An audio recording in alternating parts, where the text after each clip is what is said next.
Hi, welcome to His Grace Christian Ministries. We hope that the Lord will touch your hearts today as you join us in worship and in hearing His Word. May you be blessed and refreshed as you experience His grace in your life today. God bless you. So for today, pag-usapan natin ngayon, ito naman, you are an important piece.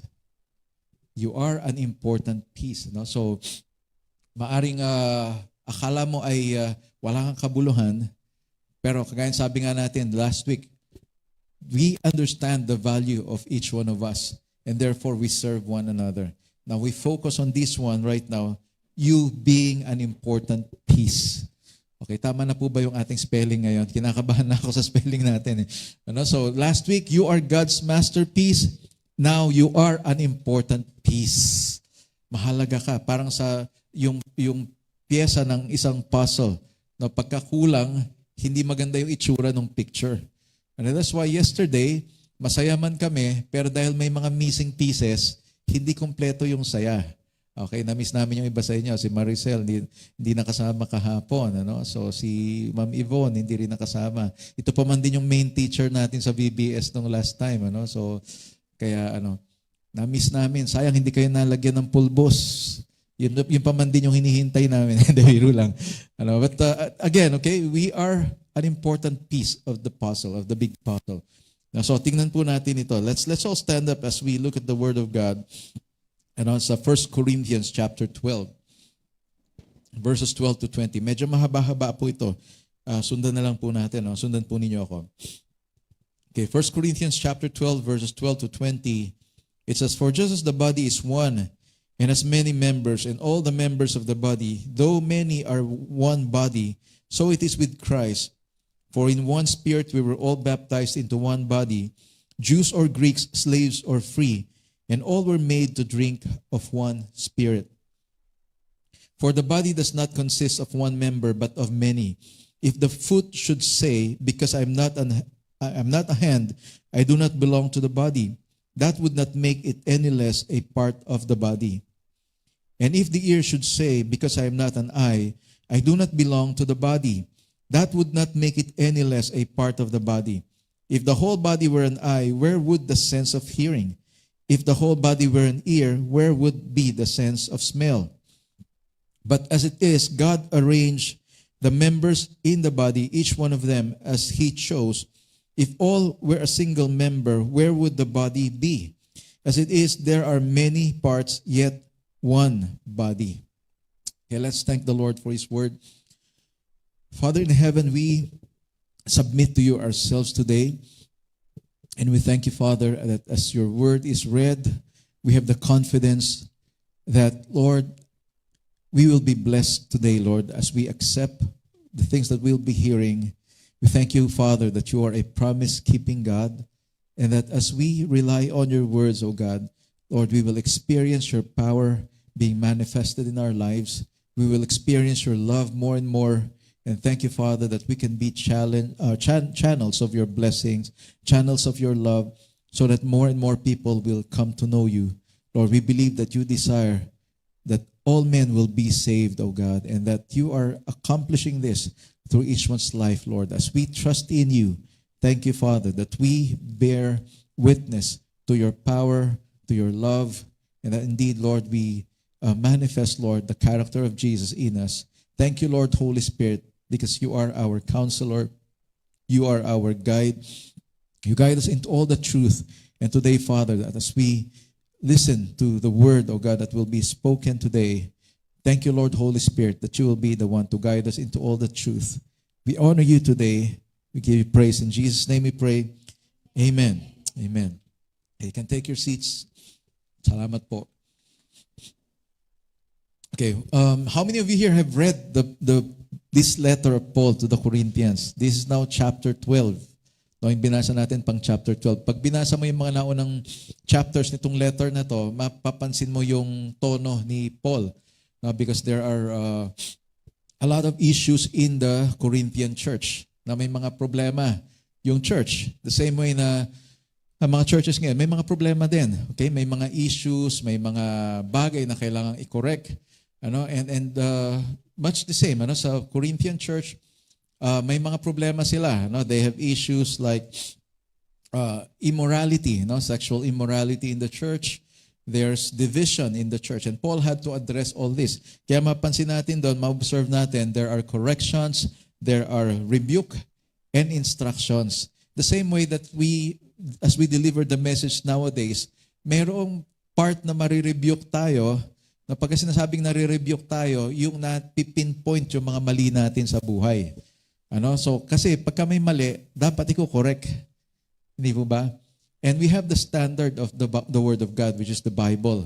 Doon natin makita kung ano yung dapat natin ipamuhay. Now, kanina minimension ko nga, the biggest problem is where you will spend your eternity. And yung pag-google ng iyong buhay na walang hanggan ay may kinalaman kung paano ka mamumuhay ngayon. Okay, sa pamumuhay natin ngayon. And that's why ang gusto ng Panginoon ay mamuhay tayo ayon dun sa kanyang kalooban. And that's why if we don't follow His ways, we will be, ano tawag dyan? Kaya sa Bible study natin, di ba, kung papunta ka ng Baguio, tapos ang sinakyan mo, papuntang Dagupan, bitin, hindi ka aabot. Di ba? Lalo naman, kung papunta kang Baguio, tapos ang sinakyan mo, papuntang Batangas. Di ba? Papalayo ka. Or, you're driving, ang maganda nga sa Panginoon, binibigyan kanya ng paraan para makapasok ka, makarating ka doon sa kanyang destination para sa iyo. Di ba? Pwede kang mag-U-turn, di ba? And in fact, papuntang Baguio, may iba-ibang daan papunta ron, di ba? May daan from Rosario, La Union. Ano yun? Cannon Road, Cannon. Kala ko dati Canon yun. Naghahanap ako ng canyon doon sa Cannon pala, Cannon Road, So, tapos paglampas mo ng Rosario, sa Agoo may daan din, di ba? That's Marcos Highway, tama? O Marcos Highway. Tapos pag nalampas ka pa rin doon sa Agoo, doon sa, bago ka makarating ng Nagilian, Bawang La Union muna. Pagdating mo ng Bawang La Union, pwede kang kumanan, papuntang Nagilian. Ngayon, pag nalampas ka pa rin dyan, malamang sa pagudpud ka na mapupunta. Okay? Kasi yung tatlo na yun na yung pinaka-chances mo para makarating ng Baguio. And the Lord is giving us chances as well. From time to time, sinasabihan ka ng Lord, ito yung daan, dito ka na, dito ka pumunta. Diba? Ang problema sa atin, matigas yung ulo natin. Diba? And we fail to follow. But wag po nating hayaan na mahuli ang lahat bago tayo magdesisyon. Because once you get there, wala ka lang decision na pwedeng gawin. Hindi ka na pwedeng mag-U-turn. Okay? Sa buhay natin mapunta ka ng Batangas, pwede ka mag-U-turn, pabalik ng Baguio kung Baguio ang punta mo. Kaya lang napakatagal na ng biyahe mo nun. And you see, ganun din sa buhay natin, di ba? When we commit sins, when we don't follow instructions, ano nangyayari? Di ba? Ang daming mga kahirapan na nangyayari sa atin. Di ba? At parang lalong tumatagal yung biyahe mo, papunta rin sa blessings ng Panginoon. And that's why Paul had to rebuke these people. In the same way, we rebuke here in the church. Pag may mali, we bring out that, yung maling bagay na yon. And of course, in the spirit of love. Why? Because we want to correct that. Di ba? We don't want you to continue doing the wrong thing that the Lord is not pleased about. Hindi natutuwa ang Lord kapag hindi natin sinusunod yung kalooban niya. Sabi ko nga, the best place in the world is right at the center of God's Word. God's, anong tawag dyan? Yung God's will. Yung kalooban ng Diyos, yun yung pinakamagandang lugar na pwede nating that's the best place where we can be. Okay? And so, for these people in Corinth, Paul had to correct them, and Paul had to instruct them. So, yung mga issues nila, division, others say, I follow Paul, I follow Apollos. Parang nagpagalingan na yung mga leaders nila na mas magaling si Paul, mas magaling si Apollos, kaya siya yung sinusunod ko. And Paul had to rebuke them about that, because yun nga, iisa lang ang body ni Christ, as mentioned a while ago. There are about the Lord's Supper or communion. Kasi yung communion nila dati, hindi kagaya ng communion natin ngayon na maliliit na tinapay. Ang kanilang communion talagang busugan. Malalaking tinapay yon. They break bread, pinupunit-punit, kasi yung tinapay na yun, pinupunit yun eh. And so, when they do the communion, ang nangyayari, may mga nauunang kumakain. Hindi kaya nung ginagawa natin ngayon. So, doon sa kanila, may mga nalasing na, may mga sobrang busog na, tapos may mga darating, hindi pa kumakain, hindi pa mabuti na mabuti kung kagaya kahapon. No? Ayaw na natin, ang dami pa rin pagkain. Pero yung communion kasi is a matter of remembering the Lord's goodness to us. And that's why today, we do it like in a ritual manner. Parang ritual siya. Okay? Kasi nga, kailangan may order. Maayos dapat. Kaya nung time nila, darating, kakain ka agad. So, yung iba nga, dahil totoong alak yung ginagamit nila, nalasing na. Saka iinom. Okay, gusto niyo ba gawin natin yan dito? Sa communion natin, totoong alak yung gamitin natin. Baka naman yung iba ganyan palang kalit na lasing na no? Pero merong communion wine talaga na ginagamit. Okay, but what we're using is the juice. So malaking issue sa kanila yan. What else? About marriage, about having an unbelieving husband or unbelieving wife. Ano yung gagawin? Things like that. Meron din silang mga demandahan sa church. Okay? Look at that. Paul had to correct them on that. Kasi nga, sabi nga ni Paul, wala bang qualified sa inyo na mag-arbitrate ng mga issues ninyo sa buhay? Bakit kailangan pumunta kayo sa husgado? Na kung saan yung hindi mananampalataya, siya yung mag-judge sa inyong dalawa na pareho kayong mananampalataya. And what Paul was saying is that it's not honoring to God when you do that. And what Paul was trying to say is that isettle nyo na yung mga issues ninyo dito pa lang sa church, sa spiritual family. Okay. Also, there are those questions about spiritual gifts. Some of the Christian believers in Corinth are asking, bakit daw yung ibang mga Kristiyano do sa church, parang mas spiritual sila kaysa dun sa iba? Okay, that's why ito yung, pag binasa mo yung chapter 12, makikita mo yung tungkol sa spiritual gifts. And some people would say, spiritual gifts are no longer in effect nowadays. No, hindi na raw totoo ngayon yon. Kumbaga, nag-cease na, huminto na yung gifts of the Holy Spirit. But we cannot accept that as truth. Why? Because the Holy Spirit that moved in their lives during the New Testament, even in the Old Testament, is the same Holy Spirit that is moving among us today. Hindi naman nagbago yung Holy Spirit, siya pa rin yun. No, siya pa rin ang Diyos. Kaya nga, pag-isipin natin, ang Diyos ay napakalaki. He is so huge. He is the creator of all this universe. No, na sabi nga, millions of light years bago mo kung meron mang dulo-dulo itong universe na to, hindi mo siya kayang ibiyahe. No, hindi mo siya kayang biyahihin. From point A to point B. Why? Because it's so huge. Yung araw natin, isang star lang yan eh. Out of the billions and trillions and gazillions of stars that we have in the universe. Ganun kalaki yung Diyos natin. If you do not realize that, kung nalalakihan ka dito sa mundo natin, tingnan mo yung Jupiter. Napakalaki ng Jupiter at malamang tayo tuldok lang doon sa Jupiter, which is just one of the planets of our solar system. At yung solar system natin nakapaloob sa Milky Way galaxy, which is one of the billions of galaxies in the universe, which contains millions and billions of stars. Nalulula na ba kayo? O tuminto na yung utak ninyo? Bahala ka na dyan, pastor, kung ano pinagsasabi mo, hindi ko naiintindihan yan. What I'm trying to explain is that the universe is so big. Kung napakalaki ng universe, yung gumawa ng universe na ito ay mas malaki. Okay? That means yung Diyos po natin ay napakalaki. In fact, the psalmist said, God holds the universe in the palm of His hands. Kamay lang daw ni Lord John, sa palad lang daw niya yon. Palad pa lang ni Lord yung buong universe. So how much more yung buong kabuuan ng Diyos? And that's amazing because God is so big and yet His Spirit lives in us. Kung sa size, kung may mas maliit pa sa alikabok, mas maliit pa tayo doon kumpara doon sa Diyos natin. Sobrang liit natin. In fact, we are nothing. We are nothing. And yet some people would live like as if they are bigger than God. You can see in the videos, sa YouTube videos, may mga artista, may mga performers who would mock God. Inahamak nila ang Diyos. In fact, there was one artist ba yun or singer, sabi niya ganun, pag namatay ako, alam ko, pupunta ako sa langit, tapos mamimit ko itong ugly creator na ito. He calls God ugly. And sabi ko, these people doesn't know what they're talking about. And with those kinds of words, what made you think that you will go to heaven? You cannot mock God.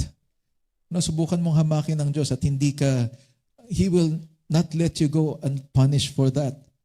Tapos magagalit tayo pag naparusahan tayo. Sino ba ang gumagawa ng kasalanan? Di ba? Yun yung masaklap sa panahon natin. I mean, even in other times, yung mga tao gumagawa ng kasalanan tapos galit sila doon sa nag-i-enforce nung batas. Di ba? Nowadays, makakita ka, nag-violate ng traffic, matapang pa doon sa traffic enforcer. When in fact, the traffic enforcer holds authority. May dala siyang authority because he was authorized by the government to apprehend. Di ba? Pagka may nagkamali, huhulihin. And yet, people would really argue with these people. And how much more? I mean, kung ang mga tao nga ay hinahamak ang Diyos, how much more people, yung mga tao lang din na may delegated authority. Yeah, that's why, ang tatapang ng mga tao ngayon. So, kahit pulis nakikipag-argumento, kung kaya nilang gawin sa Diyos yung mga bagay na ganyan, madali lang gawin ng tao sa tao. Hindi ba? And so you'll see that. That's why the other Monday when we experienced an accident, nung nasagi kami nung truck, sabi ko, wag na nating habulin, wag na tayo makipag-areglo pa kasi for sure sasabihin lang naman yan, ako may kasalanan. Kasi ako yung nagsuswerve . Hindi ko maikakatwiran na hindi ko nakita, madilim, walang ilaw yung gilid ng trailer. Okay? Kahit sabihin ko ng maraming beses yon, wala ko nakitang ilaw dun sa side mirror, wala ko nakitang ilaw dun sa bintana ng kotse. Although yung mga nandun sa tabi ng bintana, nakikita pala nila yung truck doon sa gilid. But I cannot make any excuses kasi ako yung may hawak ng manibela, ako yung nagtatapak doon sa gasolina. And it's the same way when we come face to face with God. Pagharap natin sa Diyos, wala po tayong may kakatwiran. Okay, wala kang maituturo. Okay, mahilig tayo sa turuan, which is minana natin niya kay Adan at kay Eva. Di ba? When God asked Adam, "Where are you?" Ang sagot ni Adam, "Nagtago ako kasi natakot ako dahil hubad ako." Anong sabi ng Lord? Sinong may sabing hubad ka? Kumain ka ba nung prutas na sinabi kong wag mong kainin? O anong sagot niya? Yung babaeng nilagay mo rito, pinakain niya ako. Sinong sinisisi ni Adan? Hindi. Ang sinisisi niya yung Diyos. Bakit? Anong sabi niya? Yung babaeng nilagay mo dito, ikaw ang naglagay niyan dito. In a way, it's like saying, kung hindi mo nilagay yan dito, hindi ako natukso para kumain. Ang Diyos ang sinisisi niya. Yeah? Maaring tinuro niya si Eva, pero pag binasa mo yung sinasabi niya, yung babaeng nilagay mo rito. In other words, kasali si Lord doon sa may kagagawan. And a lot of people, when they sin nowadays, pati si Lord may kasalanan. Anyone but you. Anyone but himself. Diba? Anyone and everyone but himself. Kasalanan na ng lahat. No, except you. And that's what people do nowadays. Lagi naghahanap ng ituturo. Diba? Kaya nung tinanong si Eva, anong sabi ni Eva? Ay, yung ahas ang may kasalanan. Kawawa yung ahas, wala na siyang maituro. Siya na yung pinakahuli doon sa linya. Diba? But you see, we will all give an account to God someday when we come face to face with Him. And it is you and God. Hindi po kami present kapag kayo ay kaharap nyo na si Lord. Kaya wala kayong lilingunin para ituro na may kagagawan nung bakit nagkagano ng buhay mo. No, hindi ka pwedeng kakamot-kamot sa harapan ni Lord. Kasi po, yung Yung magulang ko kasi bandang huli, pati yung ninuno ko kasi. No, lahat na tinuro. But guess what? Again, when you come face to face with God, it is you and your life. When I say life, paano mo pinamuhay ang buhay na yan? Nabuhay ka ba ng makasalanan? O nabuhay ka na may pagtsatsaga, pagtitiis, na talagang pinilit mong makasunod sa kalooban ng Diyos? Or pinili mo na makasunod sa kalooban ng Diyos? And you see, the Bible will tell us how we should live our lives.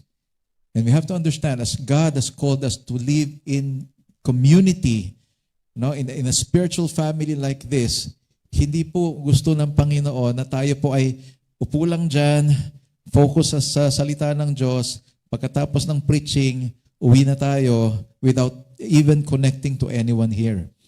Kaya mapapansin nyo, pinipilit po natin, labas po kayo sa upuan ninyo, makipag-usap po kayo, na makipagkumustahan kayo. Kung hindi nyo kilala yung kaharap ninyo, introduce yourself.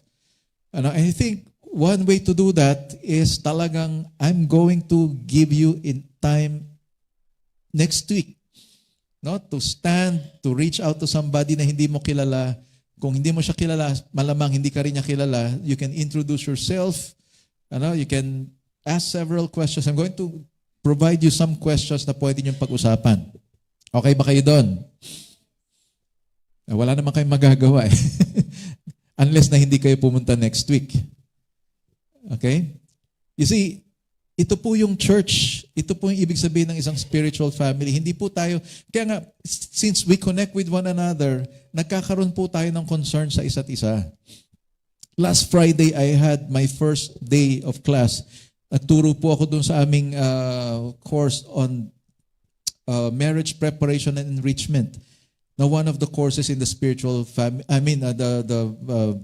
family studies program of AGS. And I was doing it online. Online lang naman yung teaching eh. And while we were discussing, merong isang isang estudyante, sabi niya gano'n, nag-chat siya. Sabi niya, sorry po, I have to sign out for a while. Nalaglag yung anak ko sa hagdanan. Sabi niya gano'n. And while I was discussing, when I saw that, alam mo yung naramdaman ko kagad yung concern. Ano kayo nangyari? And that's why, pagbalik namin, sabi ko, kumusta ang baby? So hindi pa siya makasagot. Until such time, nagkaroon kami ng another break. And nagsabi na siya doon na may nangumusta, sabing gano'n, ang sagot niya is, I have to leave kasi dadali namin sa ospital, nagsusuka yung bata. And all the more that we felt concerned. Parang sa akin, sa loob-loob ko, hindi naman ako may kagagawa ng pagkahulog ng bata, but parang nakakaramdam ako ng guilt. Parang bang sinasabi ko, Lord, not on my watch, not at this time. But of course, this is the best time to express concern and love for these people. Actually, last Friday was our first meeting. And it's my first time to meet these people. Some of these people. And you already establish a connection with them. Because these students are also believers. Christians din sila. So, kung hindi natin nararamdaman yun sa isa't isa, baka hindi po tayo miyembro nitong family na ito. Now, if you don't care for one another, bahala ka dyan kung anong mangyari sa buhay mo, wala akong pakialam sa'yo. That's not what a family is. Kaya titingnan natin dito yung body. Kaya ano ba yung matututunan muna natin dito? Okay, first of all, sabi niya, one body with many parts.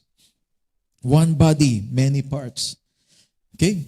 For just as the body is one and has many members, and all the members of the body, though many, are one body, so it is with Christ. Ang katawan ay iisa, ngunit maraming bahagi. Ang lahat ng bahagi ng isang katawan, bagamat marami ay isang katawan, si Kristo ay gayon din. Sabi nga, the head of the church is Jesus Christ. And the church is the body of Christ. Katawan ni Kristo, ang church. We are also called a spiritual family. We are also called the bride of Christ. Na marami pong mga illustrations or a symbolism sa church. But now, as we're looking at, ito po ay isang katawan. Okay? Merong kwento, di ba, yung mga bulag, pinahawak sila doon sa elephant. Sinabihan sila na, yan, ang hinahawakan nyo, elepante yan. Kaya lang, iba-iba sila ng side. Merong napahawak dun sa legs ng elepante, merong napahawak dun sa tiyan, no, may napahawak dun sa buntot, merong napahawak dun sa yung, anong tawag dun? Yung trunk niya. Hindi ko maintindihan bakit tinawag na trunk yun. Para mahabang ilong lang yan. Di ba? Yung trunk, pag sinabi mong trunk kasi parang troso yun, di ba? Pero anyway, it's called trunk. Tapos meron siya yung tusk, yung kanyang pangil. Tapos merong tenga. So, since bulag sila, yung elepante pala ay pahaba. Kasi ang nahawakan niya, buntot. Pahaba pala, tsaka payat. Okay? Tapos yung isa naman, nakahawak dun sa binti, sa legs ng elephant, sabi niya, naku, napaka-bilugan pala itong elepante na to. No, parang puno. Kasi doon siya nakahawak hindi niya nakita . No, iba-ibang parts kasi yung kanilang hinawakan. Pero those are parts of the elephant. Pero buong elephant yun. Di ba? So yung daliri mo, part of the body yan. Okay, but that's not the entire body. Okay? So one body with many parts. Kaya pag tinignan mo yung sarili mo, iyan yung kabuuan ng iyong katawan. It's the same way with that. So maaaring iba-iba yung nakikita ng mga tao. Pero pag tinignan tayo, we are just one body in Christ. So ang katawan ay isa, ngunit maraming bahagi. At ang lahat ng bahagi ng isang katawan, bagamat marami, ay iisang katawan. So all the members of that one body, being many, are one body. Iisang katawan pa rin. No, kaya nga sinasabi, now, there is what we call the universal body of believers.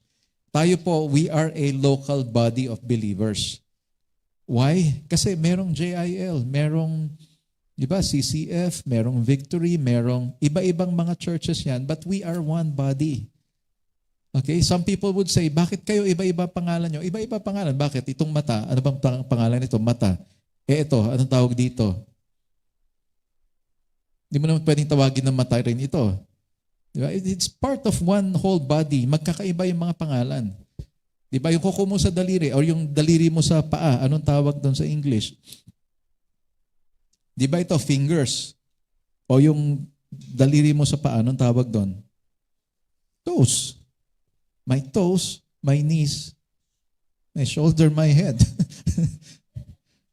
Diba? Iba-ibang pangalan siya, pero it's one body pa rin, di ba? Maaaring magkakaiba siya. Sabi nga nito, Paul uses the brilliant illustration of the human body to relate the working of the community of believers or of Christians. Para ma-illustrate niya yung ating pagiging isang community, isang spiritual family. Ginamit niya yung katawan as an illustration. So sabi nga, even every cell in the human body is linked by a common root, which is the DNA. Kaya nga meron tayong tinatawag na DNA. That actually characterizes who you are. Lahat ng information tungkol sa iyo nandoon sa DNA na yan. No? The color of your hair, yung kulay ng mata mo, nandoon sa DNA yon. Fingerprints mo, tongue print, footprints. Hindi tayo pare-pareho ng footprints. Magkakaiba tayo. And yet we belong to one spiritual family. In the same way, magkakaiba yung mga itsura ng mga parts ng katawan natin, but that belongs to the body. Okay, kaya ngayon sabi kanina, pag sinabi ng mata na hindi naman kasi ako paa, hindi ako parte ng katawan. Hindi po pwede yun. Di ba? It's all integrated in that one body. Kaya wala rin makakapagsabi sa atin dito na hindi ako miyembro ng pamilya na ito or ng katawan na ito. Okay? So the parts of our body or members, they look differently and are treated differently as well. Diba? So meron ka mga bagay na itinatago sa katawan mo, may mga bagay na expose sa katawan mo. That's why even the treatment in the parts of our body, hindi rin pare-pareho. And the same way, yung treatment din sa church, hindi rin pare-pareho. Kasi kanya-kanya tayo ng mga characteristics. Now, since the body is a unit, every member, though different, unites to make one body healthy. No, kaya pagka merong hindi nagka-function ng tama sa katawan natin, naapektuhan yung kalusugan natin. In the same way in the church, kapag merong nagkakaproblema, nararamdaman din ng buong church yon. Kaya nga yung tanong kahapon, di ba, sakit ng kalingkingan, ramdam ng buong katawan. Hindi pa rin pala nasagot yung na yun kahapon, ano? Ano yan? Puso. Ramdam ng puso. Mga kabataan kasi natin yan, may puro mga kinalaman sa puso ang usapan eh. Ano? Pag sinabing karamdaman or damdamin, puso ka agad ang nasa isip.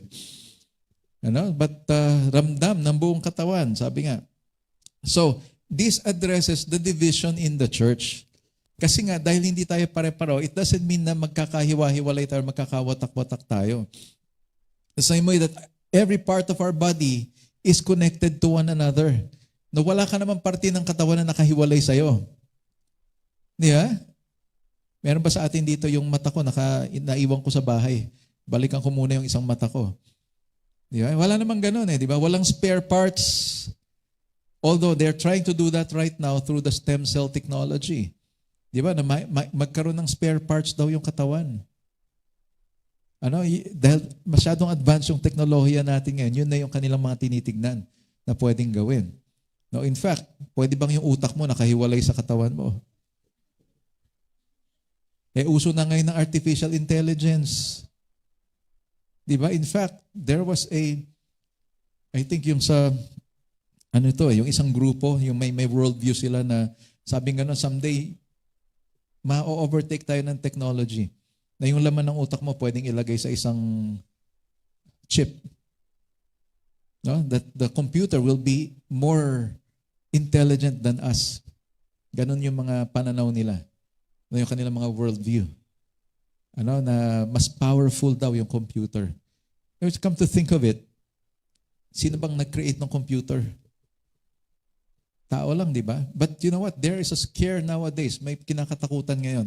Nasabi nila, yung artificial intelligence might go out of bounds, out of control. At malamang mag-rule sa mundo natin. Yun yung mga nakita nila. In fact, the inventor of the artificial intelligence is now regretting having discovered this. Kasabi niya, pag napunta sa kamay ng masasamang tao yung artificial intelligence, hindi natin alam kung anong pwede mangyari sa mundo natin. Okay, because yung talino na binigay ng Diyos sa atin, dapat gamitin natin yun para sa kalooban niya. Hindi para labanan ng Diyos. Okay? Kaya nga sabi dito, there is no more Greeks nor Jews, slave nor free. Why? Kasi becoming one part of a body will tell us, maaring magkakaiba tayo, pero sama-sama tayo dito sa katawan na ito. Okay? Wala nang distinction. Okay? Kaya nga nakakatuwa yung ating closing party kahapon Magkakaiba tayo ng edad. Okay, sorry po. Pag nababanggit kasi yung edad, medyo sensitive yan Pero one thing that is so good to see is that parang iisa lang, no? Yung mga biruan, yung mga, we get along together. Okay, so walang matanda, walang bata. Sorry for the word. Pero yun talaga minsan yung church nahahati, di ba? Babae, lalaki, mga bata, matanda, no? Tsaka mas bata pa. Yung mga maliliit natin, yung kids church natin, nandun, di ba? May discipleship tayo para sa mga young people natin. May discipleship tayo para sa mga adult men, adult women. So that is division kung tutuusin. Pero that's what you call diversity.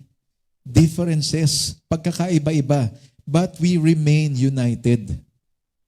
Okay? Because sabi nga, still it is one body. Okay? Number 2, many parts with different functions. Maaring iba-iba yung parte ng katawan, the same way maraming miyembro yung church, pero iba-iba ang function, kanya-kanya ng function. Okay? Verses 14 to 17, sabi rito, for the body does not consist of one member but many. If the foot should say, because I'm not a hand, I do not belong to the body, that would not make it any less a part of the body. And if the ear should say, because I am not an eye, I do not belong to the body, that would not make it any less a part of the body. If the whole body were an eye, where would be the sense of hearing? If the whole body were an ear, where would be the sense of smell? Okay, basahin natin yung Tagalog. Sabi rito, ito ay sapagkat ang katawan ay hindi isang bahagi, kundi marami. Ang paa ba ay hindi bahagi ng katawan kapag sinabi niya, dahil hindi ako kamay, hindi ako kasama sa katawan. Okay, ang tainga ba ay hindi bahagi ng katawan kapag sinabi niya, dahil hindi ako mata, hindi ako kasama sa katawan. Kung ang buong katawan ay mata, paano ito makakarinig? Okay? Kung ang buong katawan ay pandinig, paano ito makakaamoy? Parang nakakatawa itong binabasa ko, di ba? Pero may sense, totoo naman, di ba? And so, isipin natin, the same way here in the church, kung lahat kaya tayo preacher, sino makikinig sa atin? Sinong nandyan? Makinig tayo sa isa't isa. Which is, actually, goal ko yun. Magkaroon ng maraming preacher dito sa church. Yeah. Pero kung lahat ay musicians, singers, sino mag-aayos ng upuan natin? Sino maglilinis ng lugar natin? Kung lahat naman ay naglilinis, walang alam sa technical, paano tayo makapagpatunog ng microphone? Paano natin gagawin yung online service natin? Di ba? You know what? The good thing here, dito sa church natin, yung ating mga volunteers ay multitaskers. No, nagpapalit-palit sila ng hat, ng sombrero nila. Yung mga kumanta kanina, bumaba na sila at ngayon sila ay kids teachers na. Maya-maya, pagkatapos nila doon, babalik sila rito, tutugtog uli sila. And sa totoo lang din, from time to time, tumutulong din sila mag-set up ng mga upuan natin. No? At maglinis, magbuhat ng mga gamit natin dito. Yung ating technical, sila yung in charge dyan sa si JP.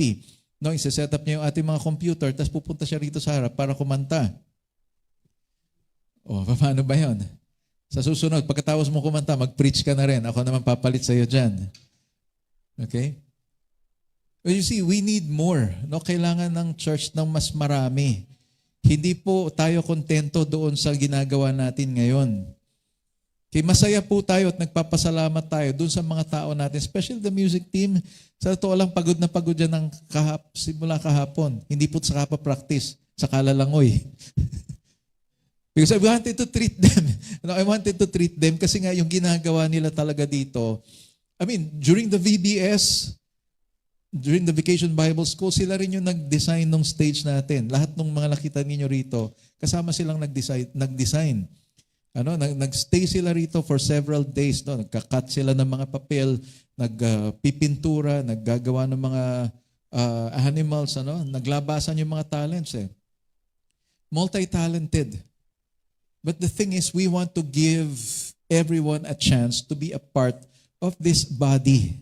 Na magawa natin yung pinapagawa ng Panginoon. Because you see, kung sabi nga rito, kung lahat puro mata na lang, saan na mapunta yung pang-amoy? Di ba kung lahat paa, anong pang-abot mo? Panghawak mo? Di ba? Ang kaisa-isa lang naman talaga na buong ilong si Ilong Ranger. Alam niyo ba yan? Commercial ng Newsep. Si Ilong Ranger.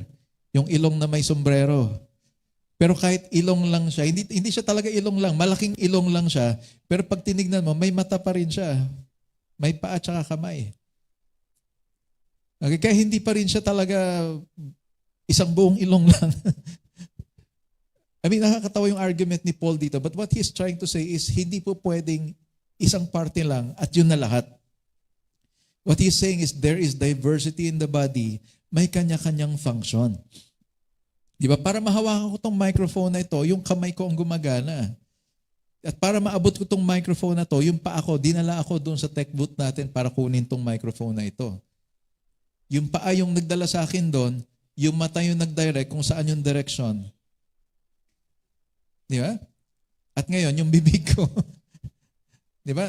Natutulungan ngayon yung bibig ko na marinig yung sinasabi ko dahil yung kamay nakahawak sa microphone. Yeah. Yung paa ko, yung katawan ko, na ito-twist ko siya so I can look in different directions. At yung mata yung nagbibigay sa akin ng direction kung sino yung titignan ko. Especially yung mga nakapikit. Nabe-bless po ako pag kami nakapikit. Hindi kasi ibig sabihin na talaga ninanamnam niya yung sinasabi ko eh. Di, lalo na pag tumatango pa yung nakaganon, no? Yung mga ganon. Ibig sabihin, nag-agree siya. Di ba? So, yun eh. Antok na pala, no? But you see, every part of your body has a function. Di ba? Kaya nga, yung design ng katawan daw natin, makita mo kung gaano katalino yung nagdisenyo. Di ba? Why? Tingnan mo itong daliri na to. Pag sumara siya, yung distansya ng mga joints, tamang-tama lang siya para sumara. Di ba? Para maipanghawak mo siya. Pag hindi proportional yung distansya niyan, hindi mo may sasara na maayos. Pag wala yung isang daliri mo dyan, hindi ka makakapaghawak na maayos. Di ba? Ito nga, lagi ko sinasabi, itong distansya na ito. Di ba? Pag kumain ka, sakto siya. Kung ito napunta dito, nausog ng konti, hindi ka naaabot sa bibig mo. Di ba makita mo yung gaano katalino yung nag-design ng katawan natin? Di ba? Yung tenga nando sa magkabila, sa pagitan ng bibig. Kaya sabi nga nila, dinagay daw yan sa magkabila at dalawa para mas lalo ka makinig kaysa magsalita. Di ba? You have 2 ears para mas makinig ka raw kaysa sa magsalita. Gagamitin mo lang yung bibig mo kung kailan kailangan magsalita. Tsaka para daanan ng pagkain. Kita mo yung mga functions na yon? Yung dila mo, yung taste buds mo, may iba-ibang regions yan kung saan yung matamis, kung saan yung maanghang, kung saan yung mapait. Oh, di ba nagpapasalamat? At alam mo ba, yung ilong mo tumutulong din dun sa gana mo sa pagkain. At saka yung lasa ng pagkain mo, may kinalaman din yan dun sa naaamoy mo. Sino sa inyo nakasubok nung nagka-COVID? O, lumabas kayo ng church? Hindi. Hindi, yung nagka-COVID, di ba? Ano nangyari dun sa nagka-COVID? Hindi makaamoy. Dahil hindi ka makaamoy, wala kang panlasa. O, di ba apektado lahat yung mga functions? Kaya isipin natin maigi, di ba? That is God's blessing for you. Niluluto pa lang yung pagkain. Di ba nalalasahan mo na masarap, alam mong masarap. Di ba? Pagka may naggigisa ng bawang. Yun, di ba?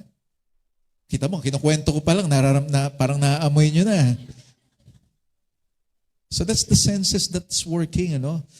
Yun yung nagbibigay sa'yo ng masarap yung pagkain na ito mamaya. Okay?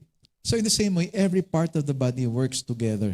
In fact, may mga portion ng katawan natin, kala natin walang silbi, pero meron din naman pala. Not just like the appendix. Akala ng mga tao noong una, yung appendix wala siyang gamit sa katawan.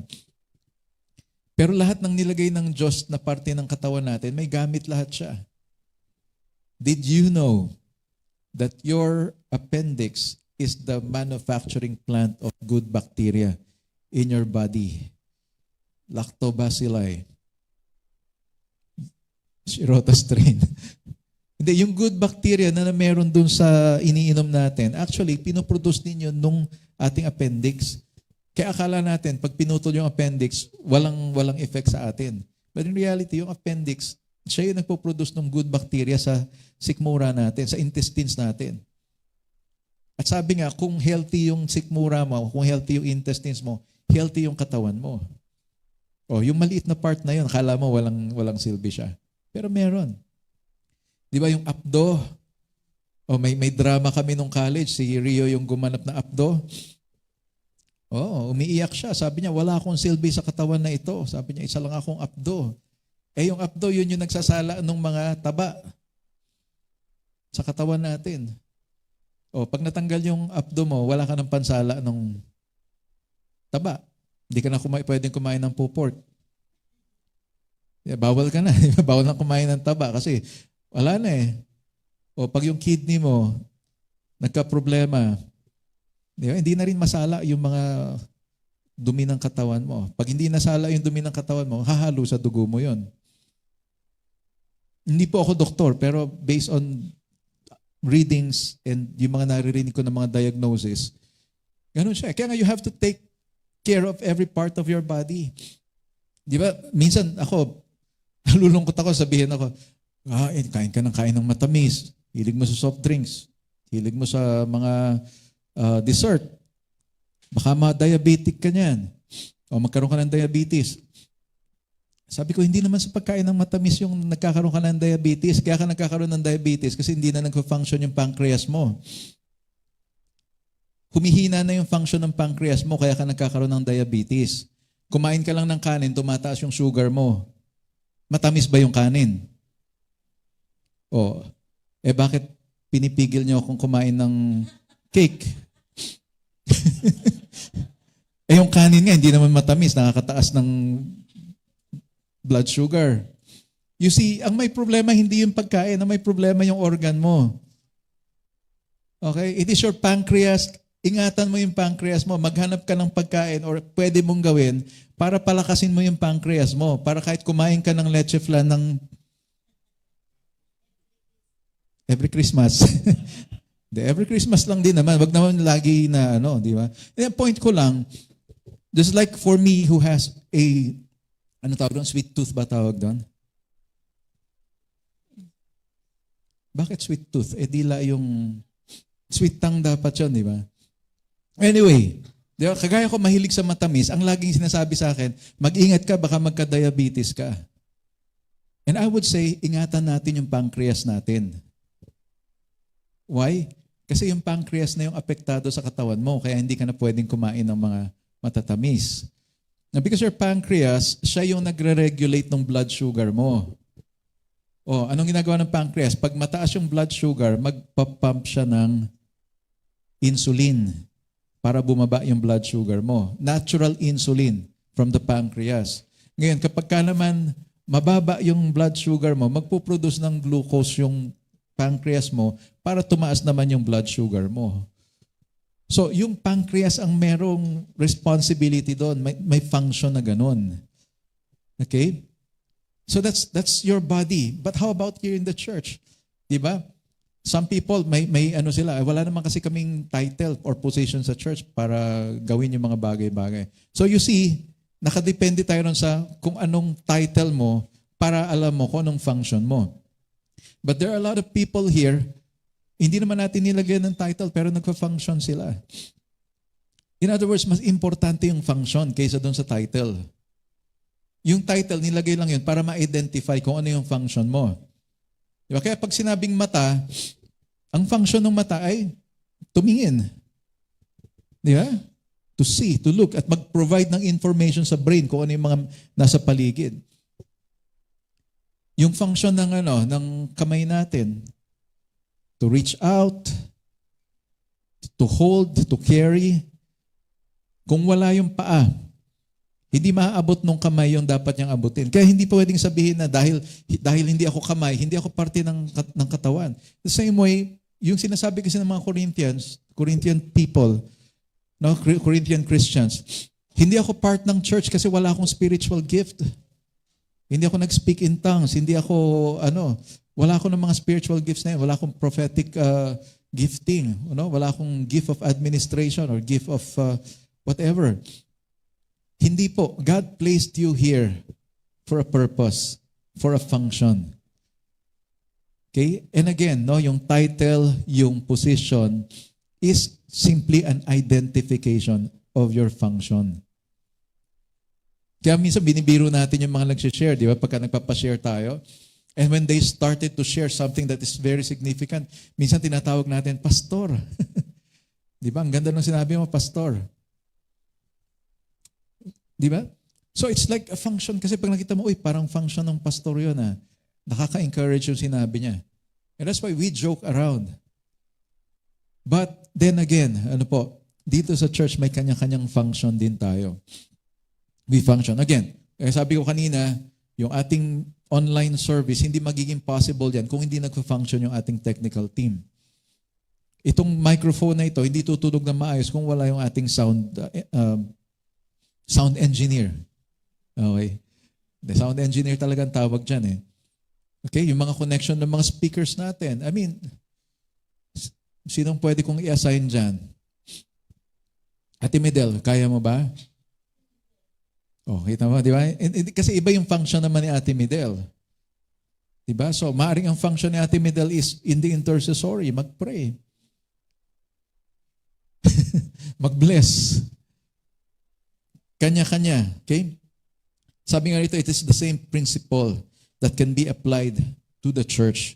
Na kung sa body na, same way, pag tinignan mo rin yung mga nasa paligid natin, this microphone, ito yung buong microphone pero may mga parts din ito. Meron siyang battery. Yung battery nito, kailangan may dalawang terminal na kung saan magkoconnect yung battery. Meron siyang receiver dito. At the same time, may transmitter siya papunta doon sa receiver. Yung receiver na yun, pagkatanggap niya ng sound dito, pupunta doon sa mixer. And then yung mixer nakakonect sa mga speakers na merong amplifier, kaya naririnig nyo na malakas yung boses ko. And it's functioning properly. So kaya kung ang bawat parte ng katawan natin nagpa-function ng maayos, magiging malusog yung katawan natin. And if the church is a body, gusto natin maging malusog itong church na to, kailangan magpa-function ang bawat isa sa atin. Yeah? Some of you might have the gift of intercession. No, mahilig kayo mag-pray. Well, we need more intercessors in the church. Yung iba sa inyo, ang gift ninyo ay service. You can use that for the glory of God. To serve. Yung iba sa inyo, meron kayong skill, ability to speak. I'm waiting for you. Para maging katuwang sa paghatid ng mensahe. And I believe all of us are called by God to go and make disciples. Hindi lang pagkapastor. In fact, if you are leading somebody right now, you are doing the function of the pastor on a smaller scale. Okay? Naintindihan po ba natin? So just like the human body, the church is a living organism. Buhay ito. Kaya dapat nag-grow siya. Okay? Lastly, number 3, different parts with different functions working together. So ito actually sinasabi ko na kanina ito. No, iba-iba ng function pero nag-work sila together. Okay? Again, so 1 Corinthians 12:18-20, but as it is, God arranged the members in the body, each one of them, as He chose. So ang Diyos ang pumili kung saan dapat yung mga parte ng katawan natin. If all were a single member, where would the body be? As it is, there are many parts, yet one body. Ngunit inilagay ng Diyos sa katawan ang bawat isang bahagi ayon sa kalooban niya. Kapag ang lahat ng bahagi ay iisa lang, nasaan ang katawan? Ngunit ngayon, marami ang bahagi, ngunit iisa ang katawan. You notice, ine-emphasize ni Paul, iisa lang yung katawan, pero maraming parts. At hindi mabubuo yung katawan kapag may mga kulang na parts. Right? Subukan mo magbuo ng isang puzzle na may kulang na part. Hindi ka matutuwa. Di ba kasi butas yung puzzle mo? Merong missing piece. And that's why, pag mag-isa lang yung piraso na yon, parang insignificant siya. Pero pag nilagay mo roon sa part niya, kung saan siya dapat nandun nakalagay sa puzzle, it makes the puzzle beautiful. That's why every part, every piece is important. And that's why you are an important piece. We will not be able, the church will not grow kung hindi tayo nagfa-function at kumikilos ng sama-sama. Now, working together. So God designed the body in such a way that each part functions and complement one another. Nagko-complement tayo. So kaya sabi ko nga kanina, kung yung elbow hindi tama yung pagkakalagay, sabi nga, nilagay daw ni Lord sa tamang pwesto bawat parte ng katawan.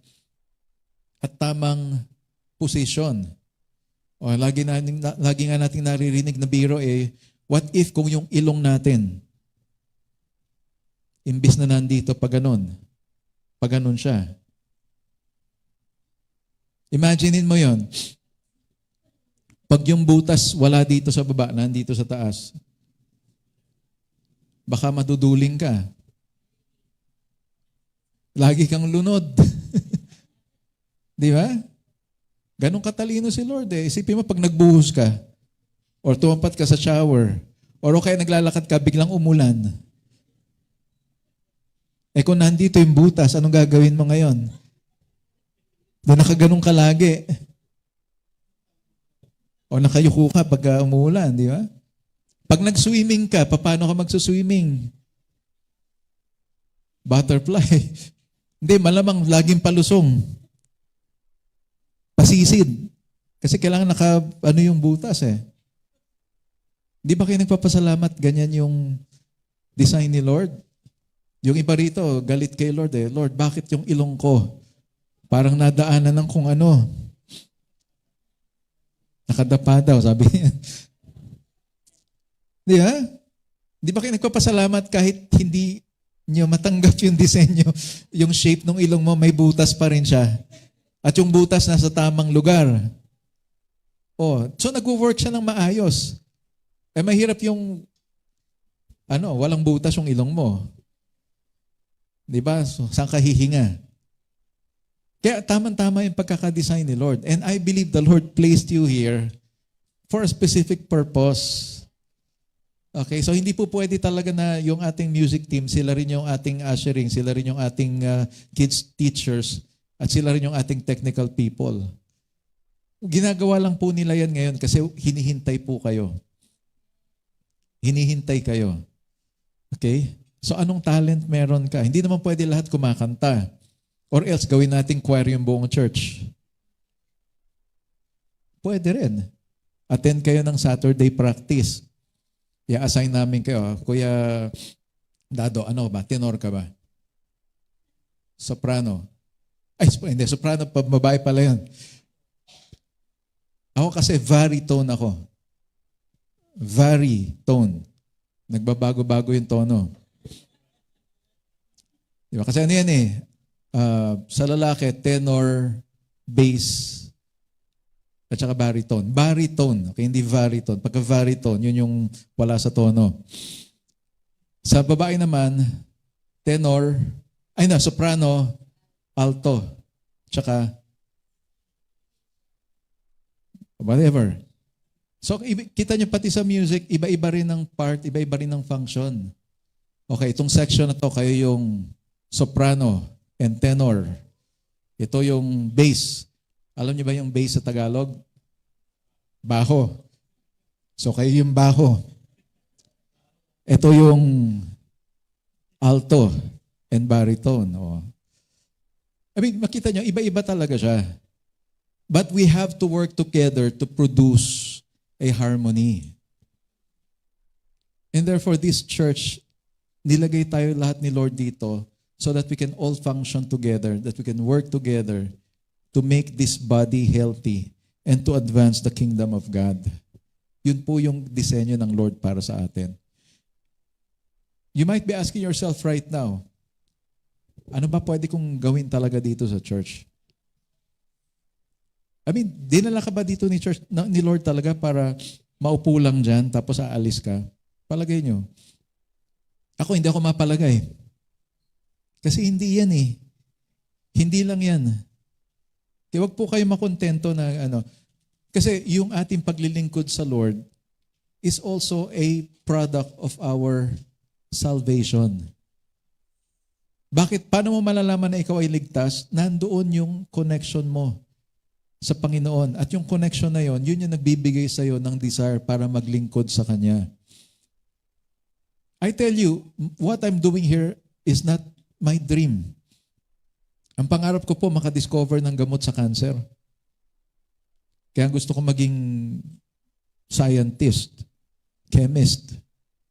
Pero kinuha ko chemical engineering. Kala ko mas mataas siya sa chemist. Yung pala, taga-design yun for mass production.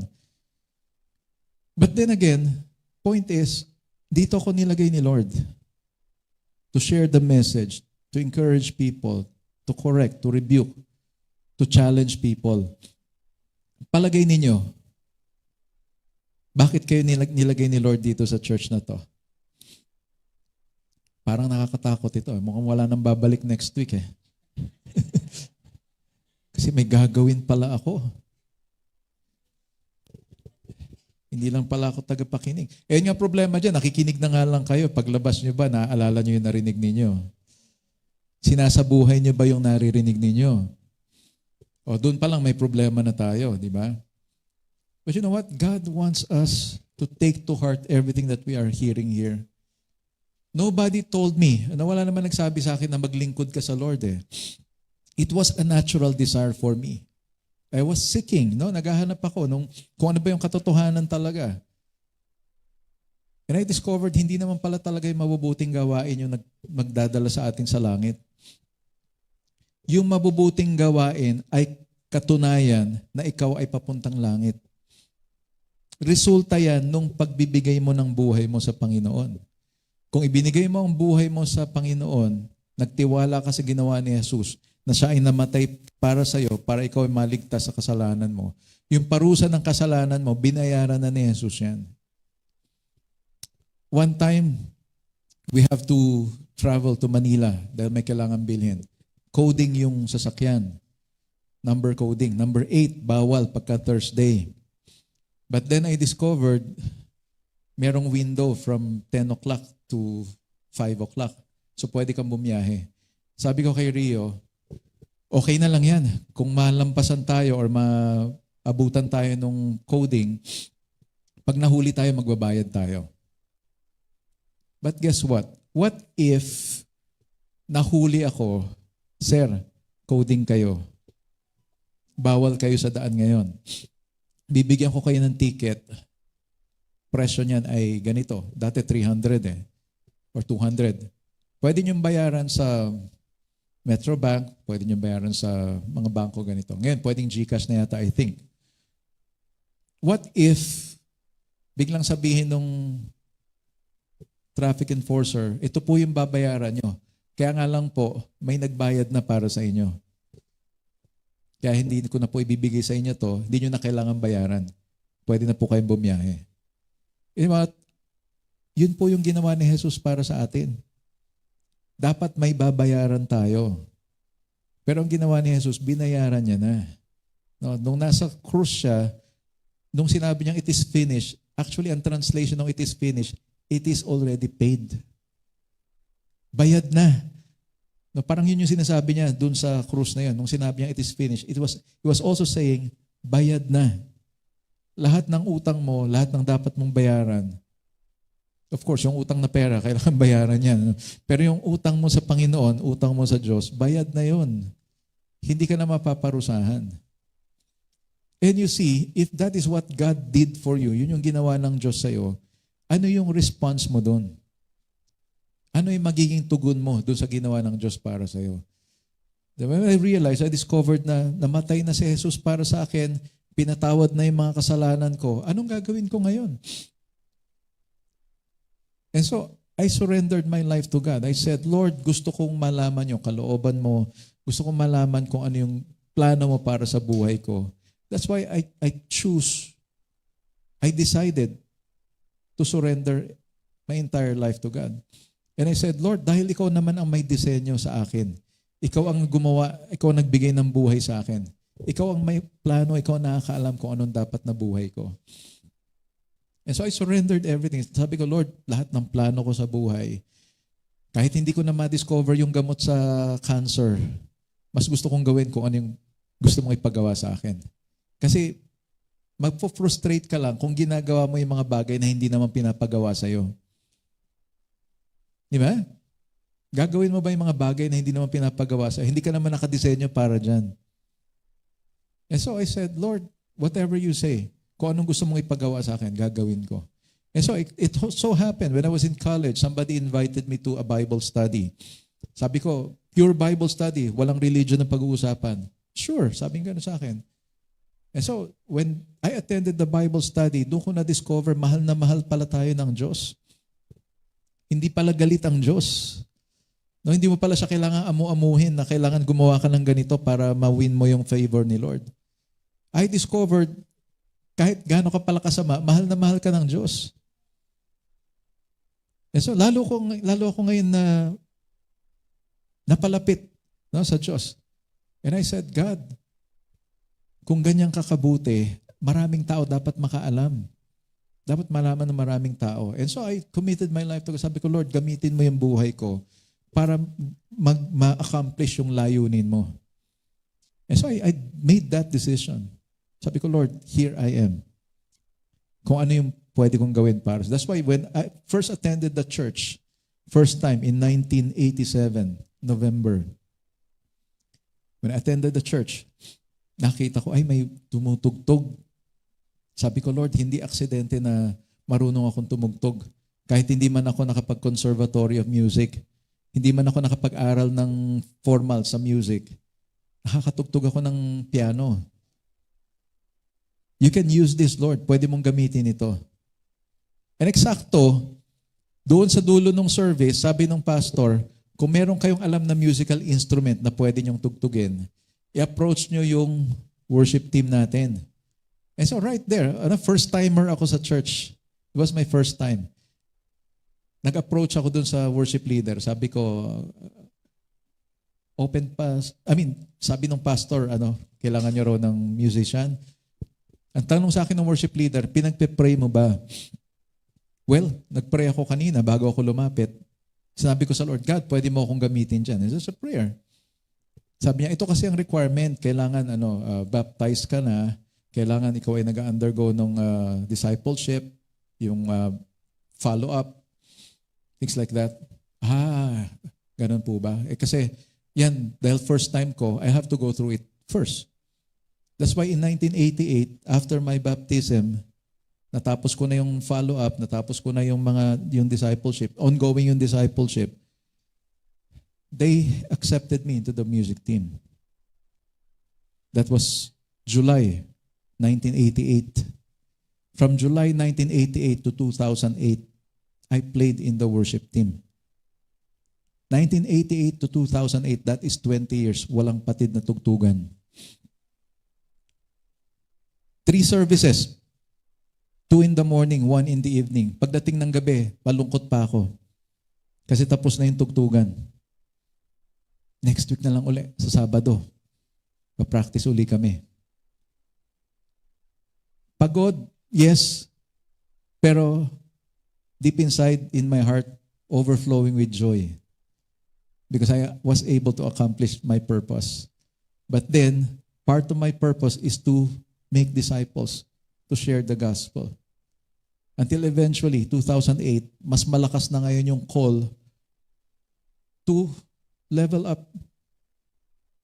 Mag-train ng mga musicians, spread the gospel, share the word. Kaya po tinututukan ko yung practice ng worship team natin. And train people to go and make disciples as well. So, for you, question. Anong pinapagawa ng Lord sa'yo? Question, why are you here? Anong papel mo sa katawan ni Jesus, sa katawan ni Kristo? You see, kahit maliit lang yan, kahit tingin mo insignificant, that is still important to the Lord. The same way, kagaya ng appendix, kaliit lang nun eh. Kala natin, sabi nga nung iba, sarcastic pa sila, pera lang yan sa doktor. No, pinagkakakitaan lang yan ng doktor. But you know what? Tanggalin mo yan, tinanggal mo yung factory ng good bacteria mo sa katawan. Very significant. You know what? You are very significant in the sight of God. Your contribution is always important and significant in the body of Christ. That's why, let us commit ourselves to the Lord today. Let's all stand up. Sige po. Meron pa palang sinabi dito sa verse 21. Basahin ko lang.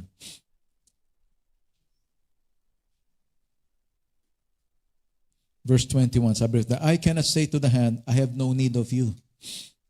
Okay, hindi natin pwedeng sabihin sa isa't isa na hindi ko kayo kailangan.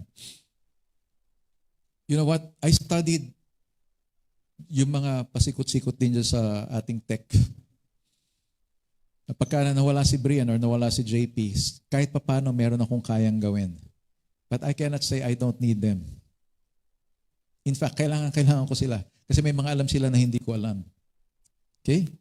So the eye cannot say to the hand, I have no need of you. Nor again, the head to the feet, I have no need of you. On the contrary, the parts of the body that seem to be weaker and indispensable, and on those parts of the body that we think less honorable, we bestow the greater honor. And our unpresentable parts are treated with greater modesty, which our more presentable parts do not require. But God has But God has so composed the body, giving greater honor to the part that lacked it, that there may be no division in the body, but the members may have the same care for one another.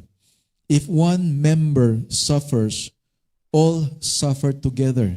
If one member is honored, all rejoice together. And that is why if one member of this church is being honored, we rejoice with that person. Pag may na-promote, we rejoice with that person. Kapag ka merong nagdadalamhati, we mourn with that person or we grieve with that person. Ang mata ay hindi makakapagsabi sa kamay, hindi kita kailangan. Maging ang ulo ay hindi makakapagsabi sa paa, hindi kita kailangan. Subalit ang mga bahagi pa nga ng katawan na inaakalang mahihina ay siyang kinakailangan. Binibigyan natin ng malaking karangalan ang mga bahagi ng katawan na inaakala nating hindi gaanong marangal. Ang mga hindi magagandang bahagi ay higit nating pinapaganda. Ngunit ang magagandang bahagi ay hindi na kinakailangan pagandahin. Subalit maayos na pinagsama-sama ng Diyos ang katawan. Ang mga bahaging may kakulangan ay binigyan niya ng higit na karangalan. Ito ay upang hindi magkaroon ng pagkakabahabahagi sa katawan at sa halip ay magmalasakitan sa isa't isa ang lahat ng bahagi. Magmalasakitan, hindi po magsakitan. Okay? Ililinaw ko lang po ha. Magmalasakitan tayo. Maging concerned tayo sa isa't isa. Kaya nga, kung ang isang bahagi ay maghihirap, kasama niyang maghihirap ang lahat ng bahagi. Kung ang isang bahagi ay pararangalan, kasama niyang magagalak ang lahat ng bahagi. So we rejoice with your victories. We rejoice with your success. And we mourn with you in your time of sadness because we are one body. And so as we worship the Lord this time, as we take time to ponder upon this, pagbulay-bulayan po ninyo yung mga narinig ninyo. God brought you here into this world for a purpose. May dahilan kung bakit ka nabubuhay dito sa mundo. Ang tanong ko sa iyo, kontento ka na ba sa buhay mo?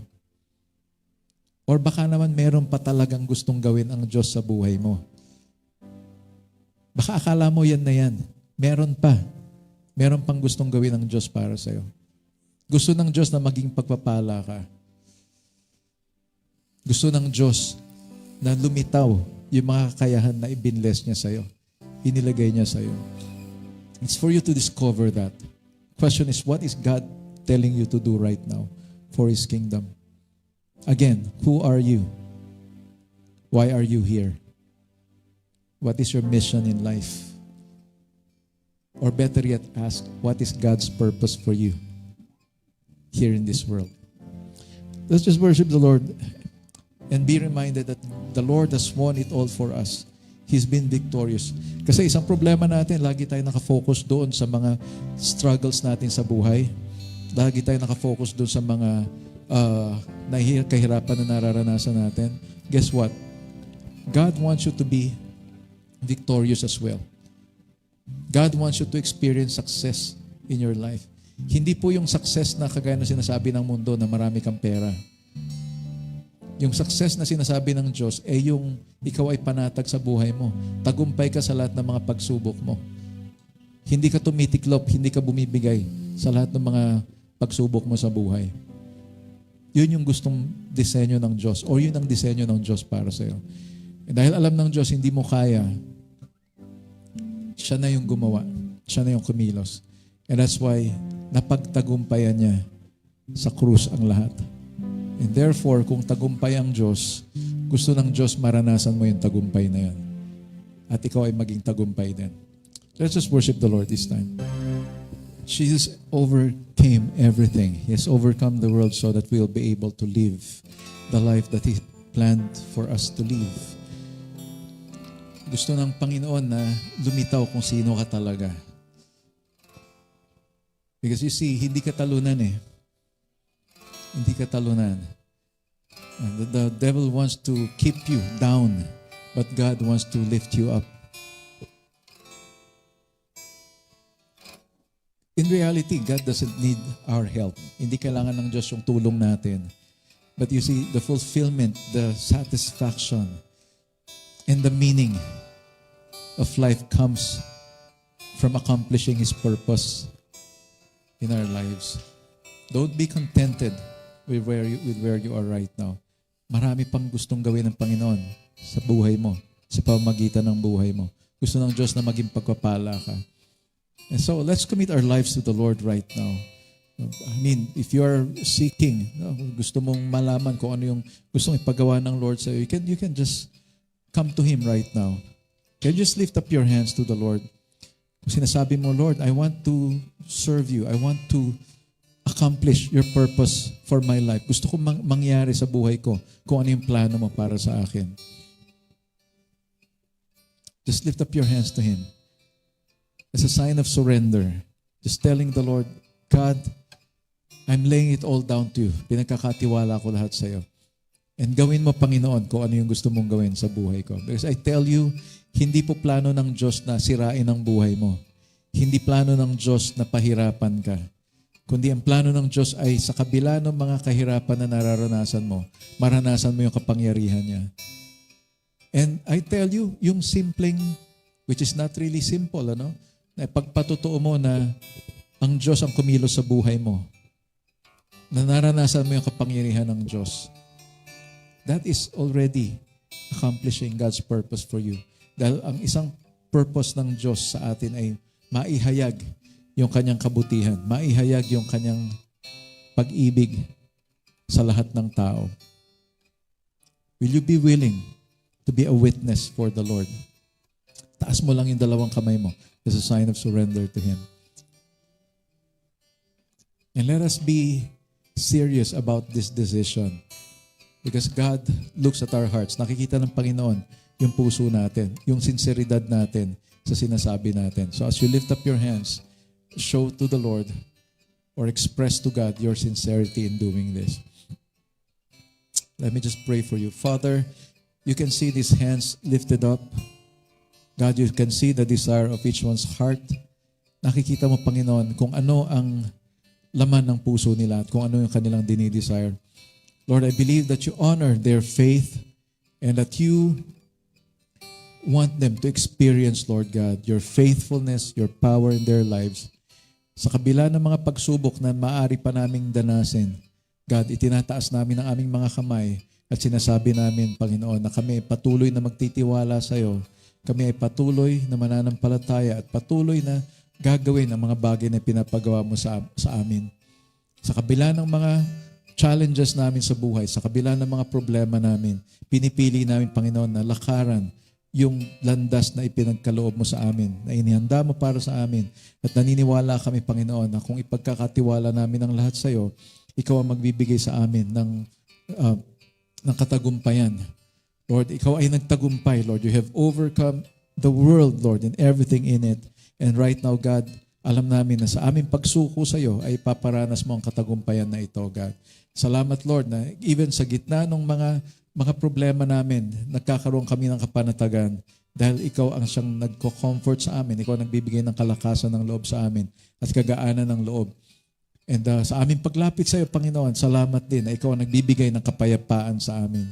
And that is why, Lord, we are able to accomplish your purpose in our lives dahil ikaw ang nagbibigay ng lakas sa amin.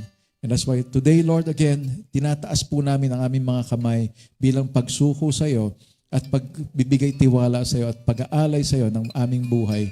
Ikaw po ang siyang kumilos sa amin. Gabayan mo po kami, banal na Espiritu, sa landas na aming tatahakin, ng aming hahakbangan, at ituro mo sa amin ang mga bagay na nararapat naming gawin upang makapagbigay luwalhati sa iyo at maipamuhay namin ang buhay na walang hanggan na kahit narito pa kami sa lupa, Panginoon, ay makita na ang kaibahan ng aming buhay sa buhay ng mga taong hindi pa nakilala sa iyo. At gamitin mo rin, Panginoon, ang aming mga buhay upang maging instrumento kami ng pagdaloy ng iyong pag-ibig sa mga taong hindi pa nakakakilala sa iyo o hindi pa nagsusuko na kanilang buhay sa iyo. And so once again, Lord, we commit to you everything, Lord. As we lift up our hands, we surrender. We lay down everything at your feet right now. And thank you, Lord, because you will be the one to guide us, to lift us up, and to bring us to the place where you want us to be. Thank you, Lord. We give you all glory, honor, and praise right now. In Jesus' name we pray. Amen. Amen. Experience the impact of reaching out, touching people's lives with His Grace Christian Ministries. To sow into our mission and support our outreach, visit our website and donate today at hisgrace.org.ph/donate.